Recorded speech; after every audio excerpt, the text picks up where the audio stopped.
মাঝে মাঝে রান্নাঘরে ঢুকলে মনে হয় মিক্সির মতো পরম বন্ধু আমাদের আর কেউ নেই। কিছু মশলা মিক্সিতে পেস্ট করে কড়াইতে কষে নিলেই সুন্দর সুন্দর রেসিপি তৈরি হয়ে যায়। তোমরা কি বলো?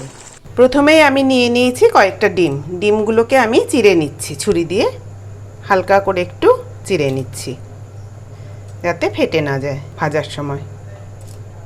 এবার আমি দেব হলুদ গুঁড়ো, লবণ আর লঙ্কা গুঁড়ো দিয়ে একটু হালকা করে মেখে নেব। আদা, পেঁয়াজ, একটা বড় পেঁয়াজ, শুকনো লঙ্কা 6টা, রসুন আর টমেটো একটা, এগুলোকে আমি মিক্সিতে পেস্ট করে নেব।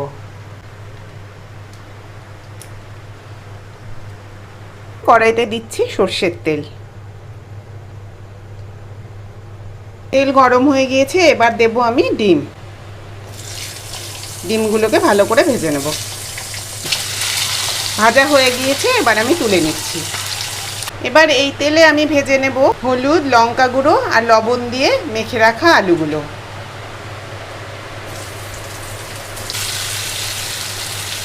আলু ভাজা হয়ে গিয়েছে, এবার আমি আলুগুলোকে তুলে নিচ্ছি। এবার তেলে দিয়ে দেব আমি বেটে রাখা মশলাটা।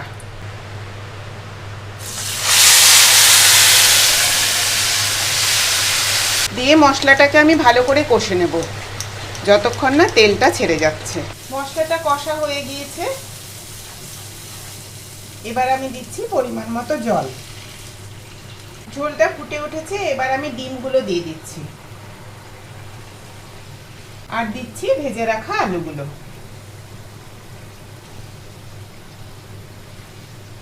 ঝোলটা বেশ খানিকটা শুকিয়ে এসছে, এবার দেব গুঁড়ো গরম মশলা। ব্যাস, আমার রান্নাটা রেডি হয়ে গেল।